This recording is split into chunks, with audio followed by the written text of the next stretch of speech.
Hi everybody, it's me again. So welcome to the day 2 of the Magic 28 Day Challenge.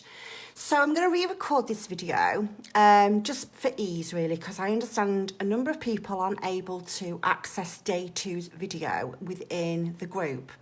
So I'm going to re-record it. I'm doing this live, so I'm going to put it straight into the guide section once it's completed.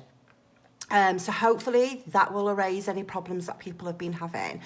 I don't understand why you can't open the video. It's like accessible to me, so I'm not sure what the problem is. But I thought the easiest thing to do so people aren't delaying getting this done is just to re-record it, and hopefully this will work better for people.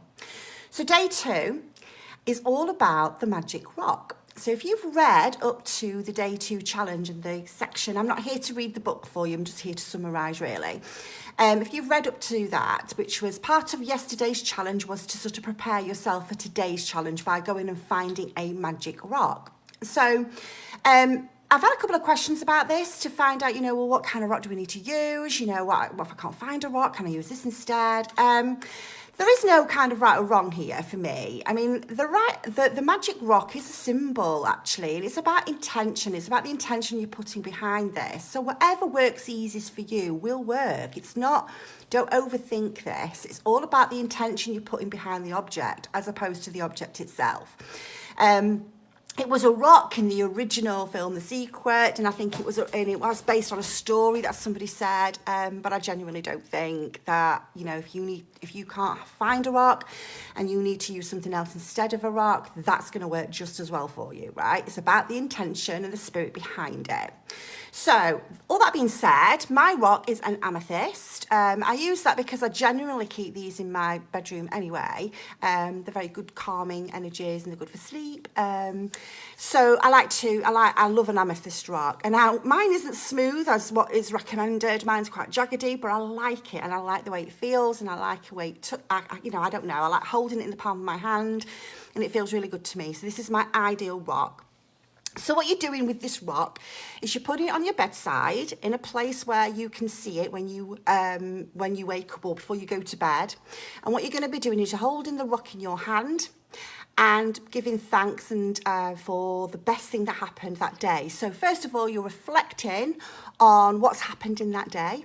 And then you're going to choose something, the best thing, and you're going to be really grateful for it. And then you're going to say those words, thank you, thank you, thank you. So while you're saying thank you, you're holding the rock in your hand and you're thinking about the best thing that happened that day in your day and you're giving thanks. And that's basically what you do. And you're going to be doing this every evening. So as we go on, and if you'll see this in the upcoming challenges, is we're really focusing in and concentrating in our energies on that gratitude practice. So in the morning, counting our blessings, our gratitude list, and in the evening, giving thanks for the best thing that happened to us in that day. And you're going to continue that practice throughout the challenge. And then what we are then doing is we're adding extra things to do and extra things to be thankful for, extra focus in different areas. And this will just add that kind of power to it, I guess. And the reason we're doing this is we're trying to make these kind of practices, i.e. you being grateful for the things that you have around you, more automated, more natural. So you don't need a challenge to do this. This is going to come to you naturally anyway. And again, if you've read so far up into the book, then you'll know that by practicing gratitude, you are actually putting that vibration out there and attracting that back to you. In other words, you're going to be attracting into your life more things to be grateful for. Okay. So it's not about a rock.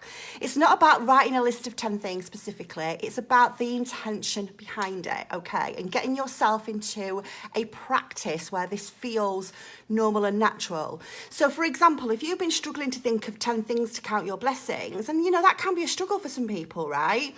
Then that's going to get easier as time goes along. It's going to get easier as you continue to do it. You may have to dig deep some days. It may come really, really easily some days.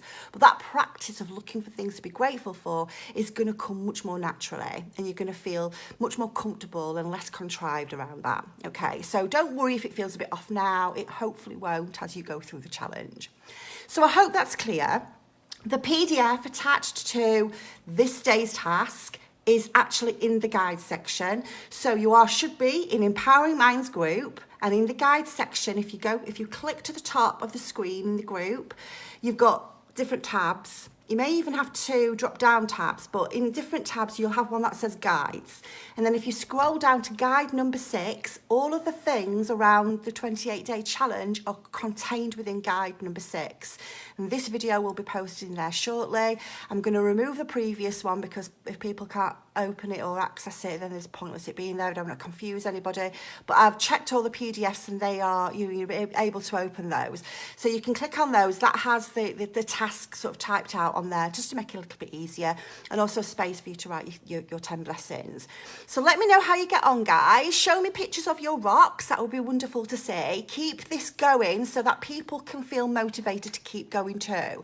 Because, you know, this is 28 days and it can take it out of people, that level of consistency. We're not used to doing things consistently for that length of time. So people are going to try and fall, they're going to fall off the wayside, and it's our job really as a collective to bring them all back. Yeah, we all want to finish this together and see all the transformations that are going to happen once we complete it. So looking forward to catching up with you soon. I'm going to get off now, dry my hair, have a coffee and get on with some work. Any questions, as always, post them below or send me a DM. But I'm hoping that all the techie issues where you can't open videos and things like that may have been resolved now. Fingers crossed anyway. And I shall catch you in tomorrow's video for day 3. Bye for now.